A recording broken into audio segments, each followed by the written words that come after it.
Welcome to Conquer IAS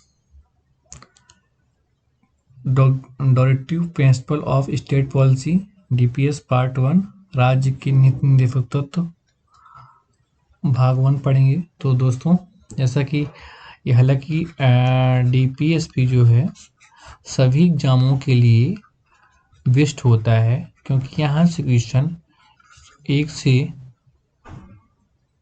एक से दो क्वेश्चन बनते हैं। ठीक है, तो अगर अभी हमारा जो कॉन्कर आईएएस में फोकस एमपीपीएससी 2020 के लिए हो रहा है, तो इसमें अभी हम फंडामेंटल राइट की क्लासेस हो चुकी हैं और एक्ट जो था लेकिन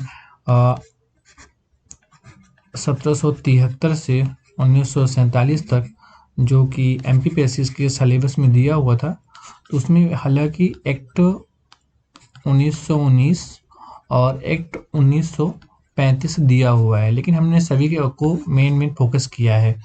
और फिर उसके बाद हमने फंडामेंटल राइट की क्लासेस हो चुकी हैं। तो आज हम डीपीएसपी की बात कर रहे हैं। ठीक है, तो आज हमारा जो मेन फोकस होगा तो राज्य की नीति निर्देशक तत्व। हालांकि कानूनी रूप से या कुछ संवैधानिक रूप से राज्य की नीति निर्देशक तत्व सरकार के लिए मतलब राज्य के लिए बाध्यकारी नहीं है। ठीक है, लेकिन इस पे पॉलिसी बनाकर सरकार इसको इम्प्लीमेंट कर सकती है। तो डीपीएसपी को लेकर अगर आपसे ये पूछा जाए कि ये राज्य के लिए वैधानिक है, तो राज्य के लिए वैधानिक मतलब कि संवैधानिक नहीं है, लेकिन सरकार इसमें तरह तरह के अमेंडमेंट के माध्यम से कानून बनाकर डीपीएसपी को लागू करती है। जैसे राइट टू एजुकेशन आर्टिकल 45 में था, उनने उसको 21 में लाकर मौलिक अधिकार बना दिया गया। तो ऐसे जैसे महिलाओं को लेकर समान वेतन, समान कार्य के लिए समान वेतन, सामाजिक आर्थिक राजनीतिक न्याय, मतलब लोगों को सामाजिक आर्थिक राजनीतिक अगर न्याय मिलता है तो उस जगह में राज्य का नीति निर्देशक तत्व मौलिक अधिकार पर भारी होगा, मतलब उस पर मौलिक अधिकार का वॉल्यूशन नहीं होगा। जैसे कि आप आरक्षण पे बात कर लीजिए, तो वो आर्टिकल 14-15 के 15-16 का वॉल्यूशन नहीं होगा। ठीक है, तो ऐसी यहाँ पे राज्य को सुझाव दिया गया है, चाहे वो पंचायती राज हो, चाहे वो जैसे आर्टिकल 44 कॉमन सिविल कोड को लेकर अभी भी चर्चा चल रही है कि भारत में समान सिविल न्याय संहिता होनी चाहिए कि नहीं होनी चाहिए। तो आज आज़ादी के 17 साल पूरे होने वाले हैं, हो गए हैं 75 साल पूरे होने वाले हैं। तो ये सब डिबेट है। तो राज्य की निर्देशक तत्व में सभी को दिया गया हो, चाहे वो इन्वायरमेंट को लेके हो, चाहे महिलाओं के पोषण से लेके हो, चाहे मजदूरों को लेके हो, चाहे ग्राम पंचायत को लेके हो, चाहे तो ऐसे कई सारे इसमें प्रोविजन दिए गए हैं। तो ये आज में आपको ये पढ़ाने वाले हैं। तो इसमें मेन यही है, दूसरा बातें आपको याद होना चाहिए कि राज्य की नीति निर्देशक तत्व भाग 4 में आर्टिकल 36 से 51 में है। ठीक है, आपसे डायरेक्ट पूछा जाए, मतलब एग्जाम में पूछ लिया जाता है कि राज्य की नीति निर्देशक तत्व। तो दोस्तों भाग 1 में कौन है, तो भाग 1 में राज्य की परिभाषा के बारे में तो आर्टिकल 1 to 4 है। भाग 2 में क्या है, तो भाग 2 में दोस्तों नागरिकता है। तो ये कहाँ से, आर्टिकल 5 to आर्टिकल 11 में है। भाग 3 में क्या है दोस्तों, तो मौलिक अधिकार है। ठीक है, मौलिक अधिकार है, तो ये आर्टिकल 12 to 35 तक है। तो भाग 4 जिसमें मैंने आपको बताया था आर्टिकल 36 to 51 संविधान में दिया गया है। और भाग 4A जो है तो मौलिक कर्तव्य है। तो इसका आर्टिकल 51 का क्लॉज ये, हालांकि ये आयरलैंड से लिया गया है और ये 42वें संविधान संशोधन के माध्यम से स्वर्ण सिंह समिति की सिफारिश पे मौलिक कर्तव्य संविधान में जोड़ा गया। हालांकि मेरे संविधान में मौलिक कर्तव्य नहीं था। तो आज हम डीपीएसपी के को लेकर हमारी 2-3 क्लासेस होंगी। और उसको हम मेन टॉपिक कवर कर लेंगे। तो ये राज्य को बाध्यकारी बिल्कुल भी नहीं है, ठीक है। अगर आपसे कोई पूछे राज्य के लिए बाध्यकारी नहीं है राज्य, और आप इसको लेके डीपीएसपी को लेके सुप्रीम कोर्ट जैसे मौलिक अधिकारों को लेके आप सुप्रीम कोर्ट या हाई कोर्ट जा सकते हैं। तो यहाँ पे आप हाई कोर्ट या सुप्रीम कोर्ट नहीं जा सकते हैं, ठीक है ना। होपफुली आपको समझ में आ गया होगा। तो आज हम इसको पढ़ने जा रहे हैं, इसमें क्या क्या चीज़ें हैं। तो directive principle of A state policy, short में बोलते हैं डीपीएसपी, राज्य की नीति निर्देशक तत्व, ठीक है। तो संविधान के भाग 4 में आर्टिकल 36 to 51 ये भी आयरलैंड से लिया गया है, ठीक है। तो इसमें न बताया राज्य की नीति निर्देशक तत्व भाग 4 में है, आर्टिकल 36 to 51 में है, आयरलैंड के संविधान से लिया गया है। डॉक्टर बी आर अम्बेडकर ने इन तत्वों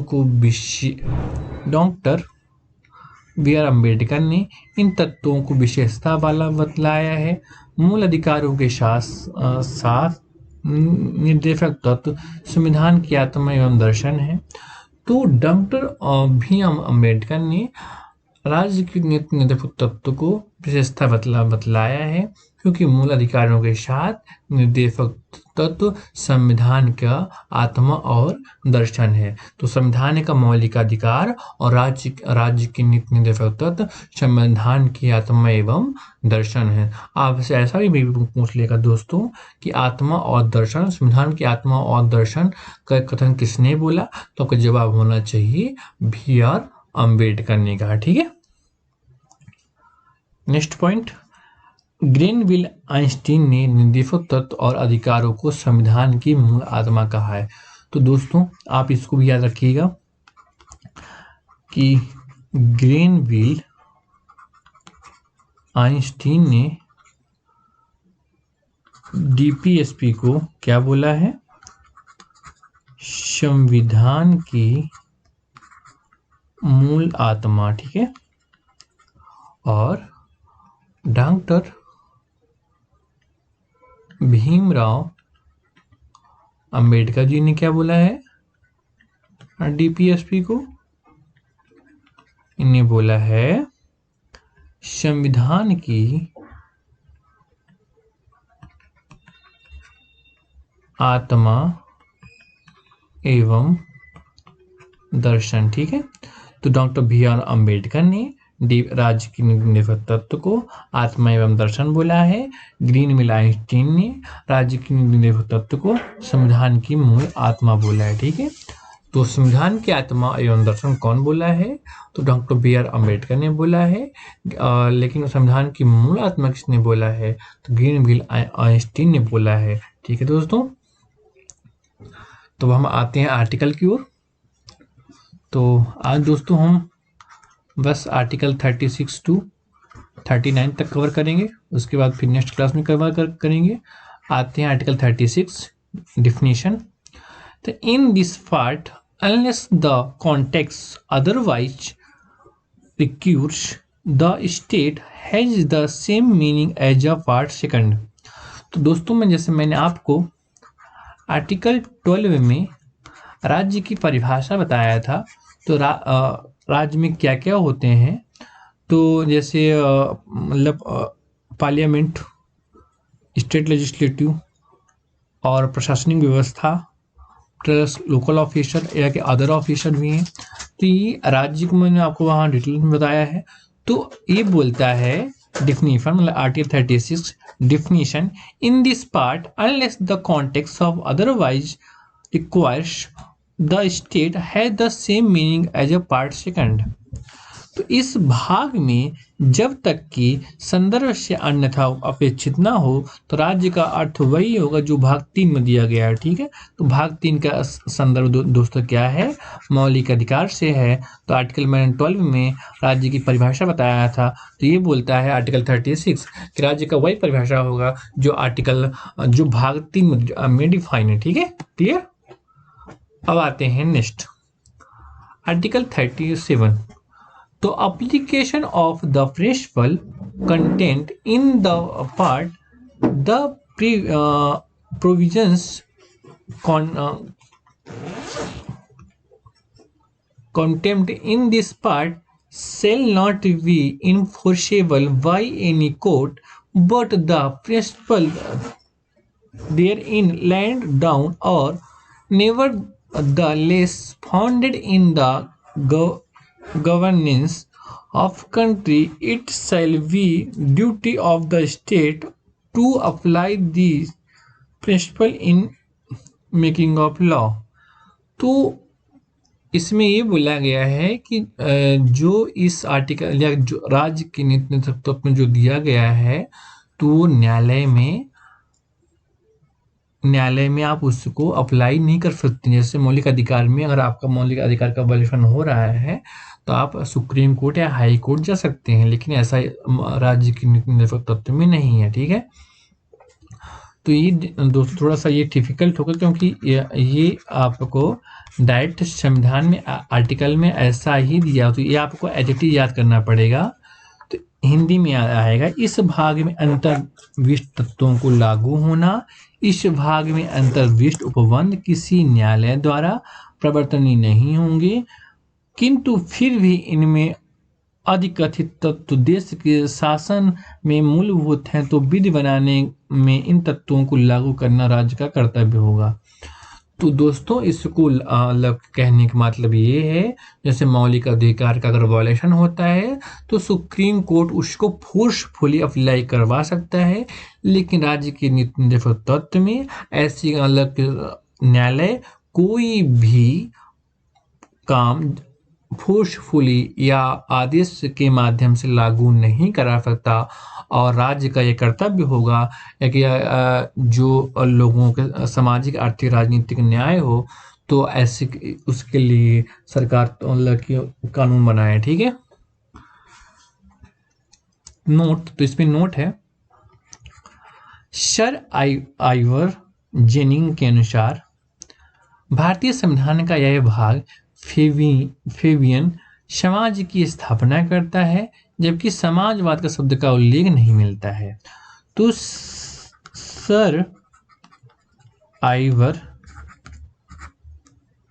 जेनिंग्स के अनुसार भारतीय संविधान का यह फेबियन समाजवाद की स्थापना करता है, जबकि समाजवाद शब्द का उल्लेख नहीं मिलता है। तो जो आर्टिकल 37 बोलता है, तो सर आइवर जेनिंग के अनुसार भारतीय संविधान का यह भाग फेबियन समाज की स्थापना करता है, जबकि समाजवाद का उल्लेख इस आर्टिकल में नहीं है। ठीक है, तो आर्टिकल 37 के अनुसार डॉक्टर राजेंद्र प्रसाद के अनुसार निर्देशक सिद्धांत का उद्देश्य जनता के कल्याण को प्रोत्साहित करने वाली सामाजिक व्यवस्था का निर्माण करना है। ठीक है, तो जैसे सर आइवर जेनिंग ने भी बोला था, तो उन्होंने फेबियन समाज की बात की थी। तो डॉक्टर राजेंद्र प्रसाद भारत के पहले राष्ट्रपति, तो उन्हें हालांकि अभी तक दो बार राष्ट्रपति बने हैं, तो आपका जीएस में पूछ सकता कभी भी कि ऐसे कौन व्यक्ति हैं, तो डॉक्टर राजेंद्र प्रसाद पहले व्यक्ति हैं और 2 कार्यकाल तक बनने वाले अभी भी पहले राष्ट्रपति हैं। ठीक है, तो डॉक्टर राजेंद्र प्रसाद के अनुसार निर्देशक सिद्धांतों का उद्देश्य जनता के कल्याण को प्रोत्साहित करने वाली सामाजिक व्यवस्था का निर्माण करना है। ठीक है, तो डॉक्टर राजेंद्र प्रसाद के अनुसार राज्य के निरपेक्ष तत्व का उद्देश्य जनता के कल्याण को प्रोत्साहित करने वाली सामाजिक व्यवस्था का निर्माण करना। ठीक है, तो डॉक्टर राजेंद्र प्रसाद ने दोस्तों क्या बोला, तो इन्हें बोला निर्देशक सिद्धांतों का उद्देश्य जनता के कल्याण को प्रोत्साहित करने वाली सामाजिक व्यवस्था का निर्माण करना है। ठीक है, नेक्स्ट पॉइंट 42 के अनुसार इन निर्देशक तत्वों का महत्व इस बात में भी है कि नागरिकों के प्रति राज्य के सकारात्मक दायित्व हैं। ठीक है, तो पायली क्या बोलता है, पायली के अनुसार राज्य के निर्देशक तत्व को महत्व इस बात में भी है कि नागरिकों के प्रति राज्य के सकारात्मक दायित्व का निर्वहन करें। ठीक है, तो राज्य के निरपेक्ष तत्व का महत्व क्या है दोस्तों, इस बात पे भी है कि नागरिकों के प्रति राज्य के सकारात्मक दायित्व हैं। ठीक है, तो नागरिकों के प्रति राज्य के सकारात्मक दायित्व हैं। ठीक है। नेक्स्ट, प्रोकेटिसा ने नीति निदेशक तत्वों को ऐसा चेक बताया है जिसका भुगतान बैंक की इच्छा पर छोड़ दिया गया है। ठीक है। तो प्रोफेसर के.टी. शाह ने कहा कि राज्य की नीति निदेशक तत्व एक ऐसा चेक है कि जिसका भुगतान बैंक की इच्छा पर छोड़ दिया गया है। ठीक है। तो दोस्तों के.टी. शाह ने क्या बोला? तो के.टी. शाह ने राज्य की नीति निदेशक तत्व को ऐसा चेक बताया जिसका भुगतान बैंक की इच्छा पर छोड़ दिया गया है। ठीक है। Next point, KC. व्हीवर की निदेशक तत्वों को उद्देश्यों और आकांक्षाओं की घोषणा पत्र कहा है। ठीक है। तो के.सी. व्हीवर ने राज्य के नीति निदेशक तत्वों को उद्देश्य और आकांक्षाओं की घोषणा पत्र बोला है। ठीक है। तो के.सी. व्हीवर ने राज्य के नीति निदेशक तत्व को उद्देश्य और आकांक्षाओं का घोषणा पत्र कहा है। ठीक है। तो के.सी. व्हीवर ने राज्य के नीति निदेशक तत्व को और उद्देश्यों को आकांक्षाओं का घोषणा पत्र कहा है। ठीक है। तो मैंने आपको यहाँ पे 5 लोगों का नाम बताया। एक, सर आइवन जेनिंग के अनुसार भारतीय संविधान का यह फेविनियन समाज की स्थापना करता है, जबकि समाजवाद शब्द का उल्लेख नहीं है। डॉक्टर राजेंद्र ने क्या बोला कि राज्य की नीति निदेशक तत्व जनता के कल्याण को प्रोत्साहित करने वाली सामाजिक व्यवस्था का निर्माण करना। ठीक है। और पयाली के अनुसार इन राज्य के नीति निदेशक तत्वों का महत्व इस बात में है कि नागरिकों के प्रति राज्य के सकारात्मक दायित्व हैं। ठीक है। और प्रोफेसर के.टी. शाह ने निदेशक तत्वों को यह एक ऐसा चेक बताया है जिसका भुगतान बैंक की इच्छा पर छोड़ दिया गया है। और के.टी. शाह ने क्या बोला कि राज्य के नीति निदेशक तत्व का उद्देश्य और आकांक्षाओं की घोषणा पत्र है। ठीक है। आपको क्लियर हो गया आर्टिकल 36 एंड 37। ठीक है। तो नेक्स्ट बढ़ते हैं article 38, state to secure a social order of the promotion of welfare the people. तो article 38, state to secure a social order for the promotion of the welfare of people.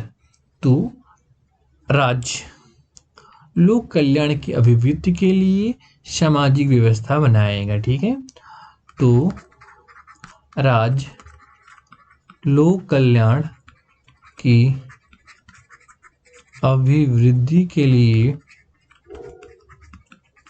सामाजिक व्यवस्था बनाएगा। ठीक है। तो आर्टिकल 38, राज्य लोक कल्याण की अभिवृद्धि के लिए सामाजिक व्यवस्था बनाएगा। ठीक है। जैसा कि मैंने आपको पहले बताया, सामाजिक आर्थिक राजनीतिक न्याय डीपीएसपी का मेन उद्देश्य है। तो इसमें क्या बोला कि राज्य लोक कल्याण की अभिवृद्धि के लिए सामाजिक व्यवस्था बनाएगा। एक मिनट दोस्तों, राज्य लोक कल्याण के लिए सामाजिक व्यवस्था बनाएगा। ठीक है। इसमें पहला पॉइंट, राज्य ऐसी सामाजिक व्यवस्था की जिसमें सामाजिक, आर्थिक और राजनीतिक न्याय राष्ट्रीय जीवन के सभी संस्थाओं को अनुप्रमाणित करे, जिसमें भरसक प्रभावी रूप में स्थापना और संरक्षण करके लोक कल्याण की अभिवृद्धि का प्रयास करेगा। ठीक है। तो आर्टिकल 38, राज्य लोक कल्याण के लिए सामाजिक व्यवस्था बनाएगा, जिसमें पहला पॉइंट दोस्तों ये है कि राज्य ऐसी सामाजिक व्यवस्था की जिसमें सामाजिक, आर्थिक, राजनैतिक न्याय राष्ट्रीय जीवन की सभी संस्थाओं को अनुप्रमाणित करे, जिसमें भरसक प्रभावी रूप से स्थापना करे और संरक्षक लोक कल्याण की अभिवृद्धि करे। ठीक है। तो दोस्तों राज्य क्या करेगा? 3 चीजें, सामाजिक न्याय, आर्थिक न्याय और राजनैतिक न्याय। तो इन तीनों के लिए सभी संस्थाओं को अनुप्रमाणित करिए, उससे प्रमाणित करिए और भरसक प्रभावी रूप से स्थापना करें और संरक्षण के लिए लोक कल्याण की अभिवृद्धि का प्रयास करें। ठीक है। नेक्स्ट पॉइंट सेकंड, राज्य विशिष्टता या आय की असमानताओं को कम करने का प्रयास करे और न केवल विशिष्टियों के बीच बल्कि विभिन्न क्षेत्रों में रहने वाले और विभिन्न व्यवसायों में लगे हुए लोगों को समूहों के बीच प्रतिष्ठा, सुविधाओं और अवसरों की समानता समाप्त करने का प्रयास करें। तो दोस्तों राज्य लोक कल्याण के लिए सामाजिक व्यवस्था बनाएगा जिसमें राष्ट्र ये भी है कि कोई विशिष्ट आदमी हो या कि आय की असमानता बहुत ज़्यादा हो, कोई बहुत अमीर है कोई बहुत गरीब है, तो ये सब जो है तो कि सामाजिक हो और आर्थिक हो और राजनीतिक न्याय हो, तो इनको कम करने के लिए सरकार इसमें असमानता को दूर करने के लिए प्रयास करेगी। ठीक है। तो राज्य विशिष्टता या आय की असमानताओं को कम करने का प्रयास, इसके अलावा न केवल विशिष्टियों के बीच बल्कि विभिन्न क्षेत्रों में रहने वाले और विभिन्न व्यवसाय में लगे हुए लोगों के समूहों के बीच प्रतिष्ठा, सुविधाओं और अवसरों की असमानता समाप्त करने का प्रयास करेगा। ठीक है। नेक्स्ट दोस्तों, article 31, certain principle of policy to be followed by the state shall in a particular direct its policy toward securing। ठीक है। तो article 39, certain principle of policy to followed by the state shall in a particular direct policy toward secure। ठीक है। तो article 39, राज्य द्वारा अनुसरणीय कुछ नीति तत्व राज्य अपनी नीति का विशिष्टता या इस द्वारा संचालन करेगा कि सुनिश्चित रूप से। ठीक है। तो आर्टिकल 39, राज्य द्वारा अनुसरणीय कुछ नीति तत्व राज्य अपनी नीति का विशिष्टता या इस प्रकार संचालन करेगा कि सुनिश्चित रूप से। तो इसमें दोस्तों पॉइंट है, पहला, पुरुष और स्त्री सभी नागरिकों को समान रूप से जीविका के पर्याप्त साधन प्राप्त करने के अधिकार हो। ठीक है। तो सामाजिक आर्टिकल 39, सामाजिक आर्थिक राजनीतिक न्याय। तो राज्य अपनी नीति की विशिष्टता या इसका किस प्रकार संचालन करेगी, इसमें पहला पॉइंट है, पुरुष और स्त्री सभी नागरिकों को समान रूप से जीविका के पर्याप्त साधन प्राप्त करने का अधिकार हो, चाहे वो स्त्री हो चाहे वो पुरुष हो, सभी नागरिक समान हैं और सभी नागरिकों को जीविका के प्राप्त साधन प्राप्त करने का अधिकार हो। ठीक है। अगर चाहे वो स्त्री हो चाहे पुरुष हो, उनके लिए चाहे कोई जॉब के लिए समान ऑफर होना चाहिए, उसमें चाहे वो स्त्री हो चाहे पुरुष, उसमें भेदभाव नहीं होना चाहिए कि ये मान लीजिए ये जॉब है किसी फैक्ट्री में तो इसको पुरुष नहीं कर सकते, इसके आगे इसको महिला नहीं कर सकते। तो ये आर्टिकल का ये बोलता है स्त्री पुरुष सभी समान हैं और सभी जीविका के लिए पर्याप्त साधन करने का अधिकार है। ठीक है।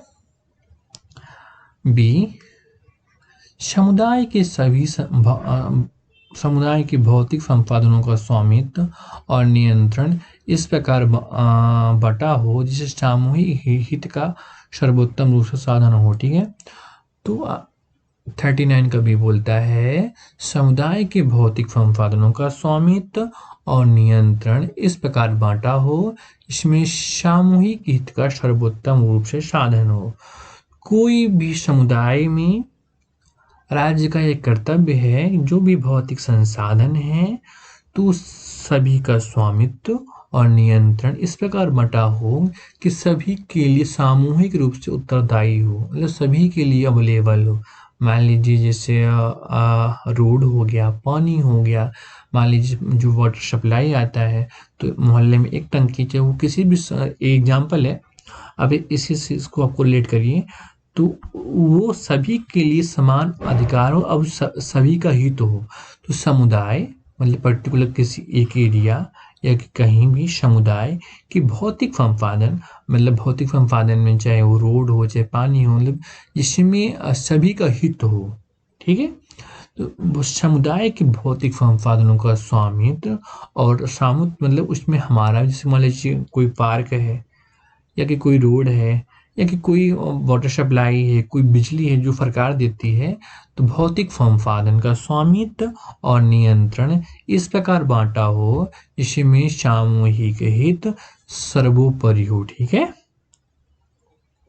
नेक्स्ट पॉइंट सी, आर्थिक व्यवस्था इस प्रकार चलिए जिससे धन और उत्पन्न संसाधनों का सर्वसाधारण के लिए अहितकारी संकेंद्रण न हो, ठीक है। तो आर्थिक व्यवस्था का इस प्रकार चले जिसमें धन और उत्पादन साधनों का सर्वधारण के लिए अहितकारी संकेंद्रण न हो, ठीक है। तो दोस्तों आर्थिक व्यवस्था इस प्रकार चले जिससे धन और उत्पादन के संसाधनों का सर्वधारण के लिए हितकारी हो, ठीक है। डी, पुरुषों और स्त्री दोनों के समान कार्य के लिए समान वेतन हो, ठीक है। तो यहाँ पे दोस्तों क्या बोला, चाहे पुरुष हो चाहे स्त्री हो, क्या हो, जीविका का पर्याप्त साधन प्राप्त। और यहाँ क्या डी में क्या बोल रहा है, समान कार्य के लिए समान वेतन, समान कार्य के लिए समान वेतन, ठीक है। ई, पुरुष और स्त्री कर्मकारों के स्वस्थ और शक्ति का तथा बालकों की सुकुमार अवस्था का दुरुपयोग ना हो और आर्थिक आवश्यकता से विवश होकर नागरिकों को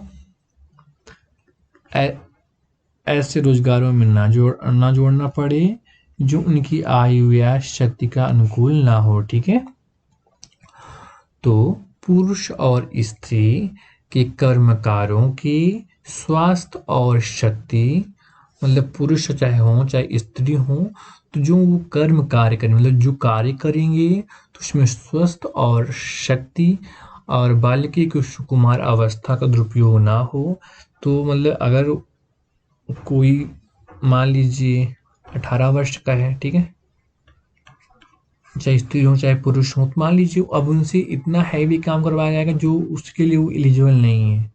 मान लीजिए कोई फैक्ट्री तो उसमें स्वस्थ और शक्ति दोनों दिखी जाएंगी कि ये इंसान कितने उस कार्य को कितने लोग लगेंगे। मान लीजिए वो काम 10 लोग को करने का पर्टिकुलर कोई अकेले ही करने लगे तो उसमें यही बात बोली जा रही है कि चाहे पुरुष हो चाहे स्त्री हो चाहे वो बालक हो कि स्वास्थ्य और शक्ति का दुरुपयोग ना हो और आर्थिक आवश्यकता से विवश होकर नागरिकों को ऐसे रोजगार न जाना पड़े जिन उनकी आयु व शक्ति के अनुकूल ना हो। मान लीजिए कोई कार्य करना है, ये 10 आदमी करेंगे, ठीक है, चाहे वो स्त्री हो चाहे पुरुष हो चाहे बच्चे हों और उसको आप पता चला कि आपने उसको किसी एक बच्चे पे लगा दिया तो उनके स्वास्थ्य और शक्ति के जो अगर अनुकूल नहीं होगा तो उनको वो जॉब ना दी जाए, ठीक है ना, जो उनके स्वास्थ्य के अनुकूल ना हो, ठीक है। लास्ट पॉइंट एफ, बालकों को स्वतंत्र और गरिमामय वातावरण में स्वस्थ विकास के अवसर और सुविधाएं दी जाएं और बालक अल्पवयी व्यक्तियों के शोषण से तथा नैतिक और आर्थिक परित्याग से रक्षा की जाए, ठीक है। तो बालकों को स्वतंत्र और गरिमामय वातावरण में स्वस्थ विकास के अवसर और सुविधाएं दी जाएं। मतलब दोस्तों आप समझिए, बालकों को स्वतंत्र और गरिमामय राइट टू लाइफ, जीवन जीने का अधिकार। तो जीवन जीने का जो अधिकार होता है वो गरिमापूर्ण होना चाहिए। तो वो यहाँ पे यही बात की जा रही है कि बालकों की जो स्वतंत्रता है और गरिमामय वातावरण में स्वस्थ विकास के अवसर और सुविधाएं दी जाएं, जो बालकों के अल्पव्यय व्यक्तियों की शोषण से तथा नैतिक और आर्थिक परित्याग से रक्षा की जाए। ठीक है, next point article 39A, equal justice and free legal add, सामान्य न्याय और निःशुल्क विधिक सहायता। ठीक है, तो article 39A equal justice and free legal add मतलब समान न्याय और निःशुल्क विधिक सहायता। ठीक है, सभी को समान न्याय हो और निःशुल्क विधिक सहायता हो। ठीक है, तो इसमें है दोस्तों देख लीजिए, राज्य ये सुनिश्चित करेगा कि विधिक तंत्र इस प्रकार काम करे कि समान अवसर के आधार पर न्याय सुलभ हो। वह विशिष्टता या सुनिश्चित करने के लिए आर्थिक और किसी अन्य नियोग्यता के कारण कोई नागरिक न्याय प्राप्त करने के अवसर से वंचित न रह जाए।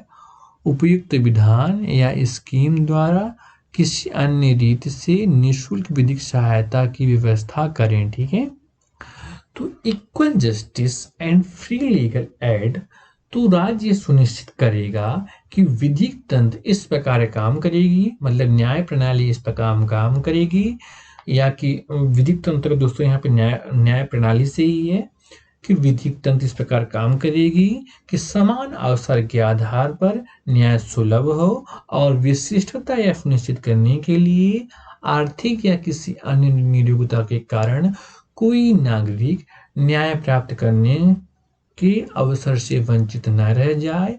उपयुक्त विधान या स्कीम द्वारा किसी अन्य रीति से निःशुल्क विधिक सहायता की व्यवस्था करेगा। ठीक है, तो दोस्तों मैंने आपको आज तीन चार आर्टिकल पढ़ाया। तो आज मैंने आपको आर्टिकल 36, 37, 38, 39, तो 36 में आपको डिफिनीशन दिया गया है। डिफिनीशन वही होगा जो भाग 3 में जो मौलिक अधिकार आर्टिकल 12 से 35 में दिया गया है। ठीक है, और राज्य की नीति निर्भरता तो भाग 4 में दिया गया है, आपसे डायरेक्ट पूछ लेगा। और ये राज्य की नीति निर्भरता तो आयरलैंड से लिया गया है, और डॉक्टर अंबेडकर ने बोला राज्य की नीति निर्भरता संविधान की आत्मा एवं दर्शन है, और ग्रीनविल आइंस्टीन ने क्या बोला कि संविधान की मूल आत्मा है। ठीक है, आर्टिकल 37 सर आइवर जेनिंग ने क्या बोला, इन्हें बोला फेविनिस्ट समाज की स्थापना, लेकिन समाज शब्द का उल्लेख नहीं मिलता। डॉक्टर राजेंद्र प्रसाद ने क्या बोला कि राज्य की नीति निर्भर तत्व जनता के कल्याण को प्रोत्साहित करने वाली सामाजिक व्यवस्था का निर्माण करना है। ठीक है, और पयाली के अनुसार राज्य की नीति निर्भर तत्व इस बात में है कि नागरिकों के प्रति राज्य सकारात्मक दायित्व करे। और प्रोफेसर केटी शाह ने राज्य की नीति निर्भर तत्व को ऐसा चेक बताया कि जिसका भुगतान बैंक की इच्छा पर है। और KTV1 ने क्या बोला कि राज्य की नीति निर्भर तत्व उद्देश्य और आकांक्षाओं का घोषणा पत्र है। आर्टिकल 38 राज्य लोक कल्याण की अभिवृद्धि के लिए सामाजिक व्यवस्था बनाएगा। ठीक है, आर्टिकल 39 राज्य द्वारा अनुसरणीय कुछ नीति तत्व राज्य अपनी नीति का विशिष्टता या इस प्रकार संचालन करेगा, जैसे समान कार्य के लिए समान वेतन और स्त्री और पुरुष के लिए जीविका का उपार्जन। ठीक है, और article 39A equal justice and free legal aid. तो thanks for watching this video, hit the bell icon button, please subscribe the channel, like and share the video. बहुत बहुत धन्यवाद दोस्तों, हम आपको नेक्स्ट वीडियो के साथ मिलेंगे। धन्यवाद।